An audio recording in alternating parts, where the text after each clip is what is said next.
kahit ano pang pananakot nila sa mga critics nila. Oo nga, pero hindi mo rin masasabi. Kasi ang eleksyon dumating.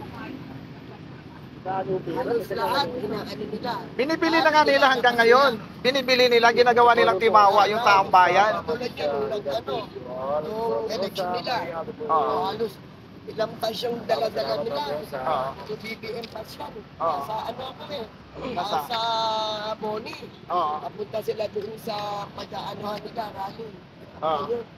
Tapos pagdating doon, ang dami talagang pass. Ilang taan yun. Eric pass. Sabi ko, ay, wala.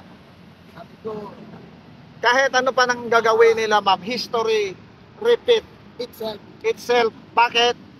Noong panahon ni Duterte, tumakbo siya. Wala siyang political machinery. Taong bayan ang nagpanalo sa kanya. Napakalakas no ng mga Dilawan. kasi meron siyang ginawang technique din eh. Napakalakas ang Dilawan no, nasa posisyon ng Dilawan.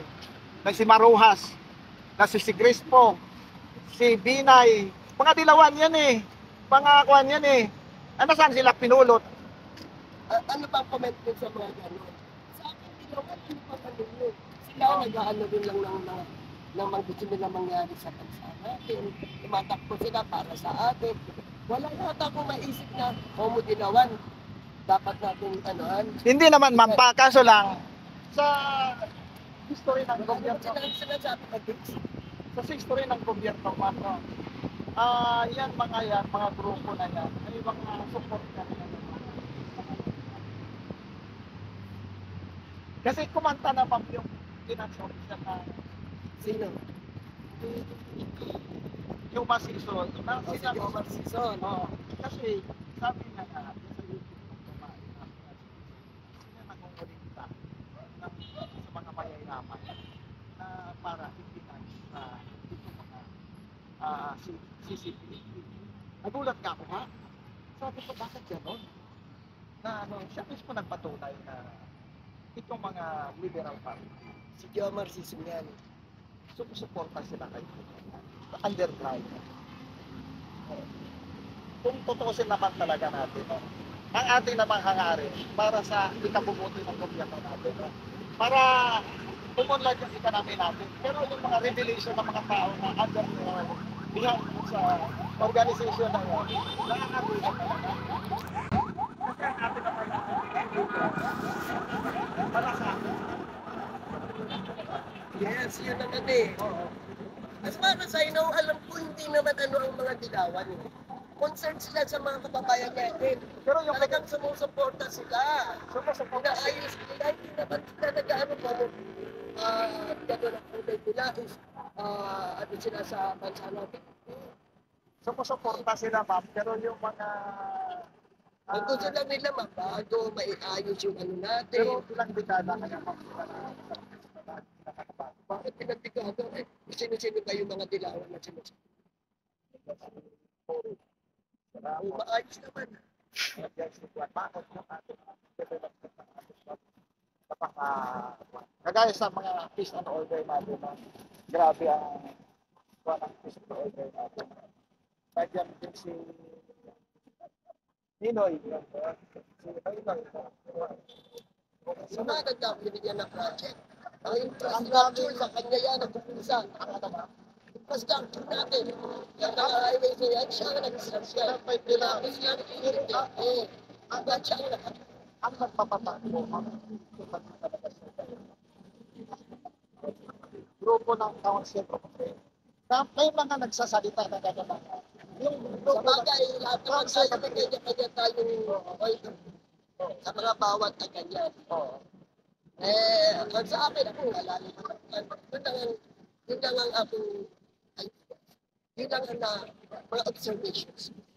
Bawat tao kasi may sarili ko. Yes. Respetuhin natin yung opinion. I-respect natin yung opinion, respect.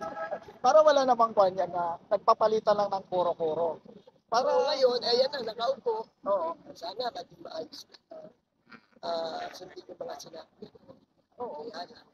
Kaya nga binigay natin. Luckily, lalong tumataas lahat. Kaya nga binigay na natin yung matamis nating oo noon. Kahit na parang nag-aatubili tayo na kasi ganito, ganyan yan.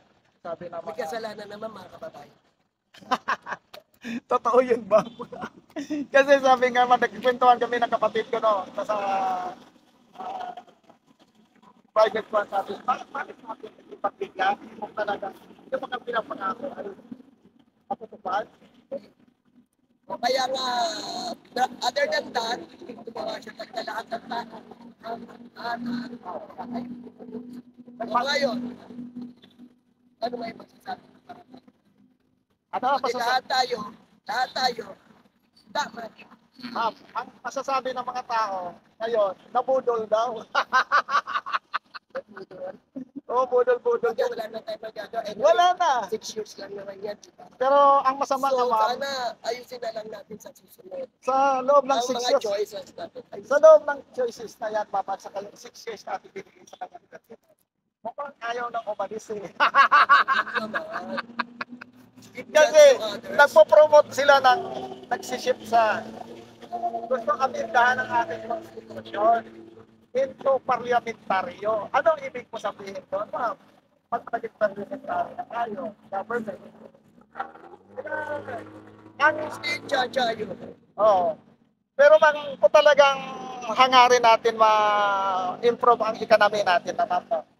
Alisin natin yung mga koneksyon ng mga politiko sa bawat distrito kung saan yalaan yung mga projects.